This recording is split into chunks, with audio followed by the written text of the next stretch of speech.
So cool. So you mentioned Zig Ziglar. I know you're a personal development guy. You've got a bookshelf the size of most people's, living rooms.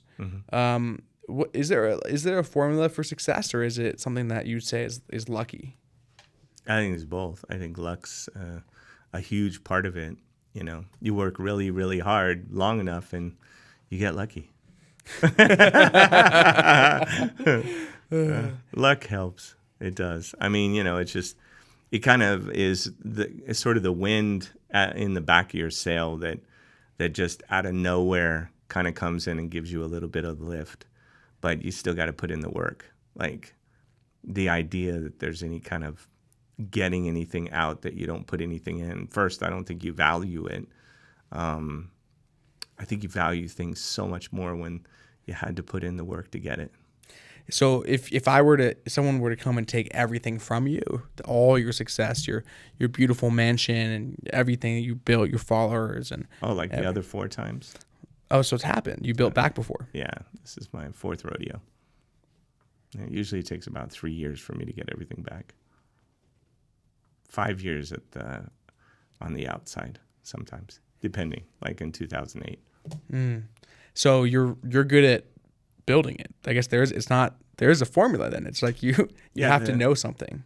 To me, because there's people, dude. I hear people back in 2008. I had this house and all this stuff. Like I've heard people talk about success is something they used to have. Yeah, that conversation needs to stop, right? They need to stop talking about what they used to have and think about what they will have, right? Change the direction of the flow. Start playing offense, not defense, or regret, right? Because that doesn't work. But the thing is, put in the work. If you've had a catastrophe, start paying off your debt or closing it out, right? So in 3 years, your credit will be healed. Save up some money, work hard. Once you have money, leverage it with debt so that you can get into the cash flow situation so that you can grow whatever it is you're growing. And what happens is it just starts multiplying.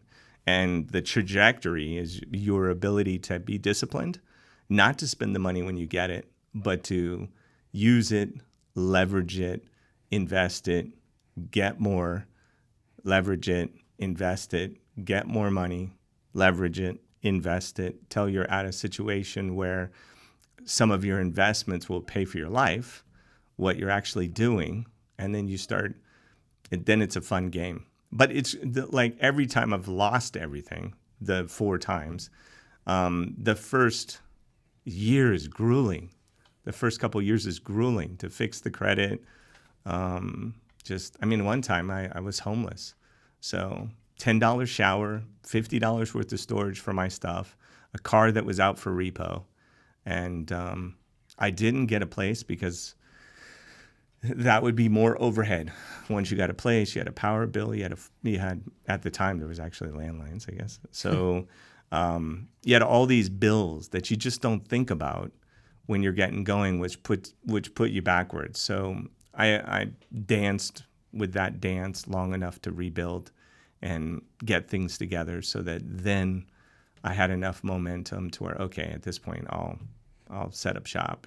But even nowadays with the ability to just somebody house hacking and you just rent a room, and you just, start small, be humble. There was another time I rented like a 200 square feet, and I had to walk outside in the cold upstairs to take a shower. And, in my room was just a closet and a bed. That was it. You were in the closet? No, I was outside of the closet, but the closet was almost the size of my room in a way.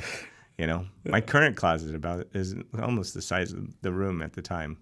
But I've always been happy though, even like literally always happy. None of that was, in despair. I do despair for a little while, a couple weeks, and then I dust myself off and go, okay, what's next? Thanks for checking out this short clip from the full podcast I did. If you want to see another clip, go ahead and click the link right here. Or if you want to see the full podcast, you can click the link right here and check it out.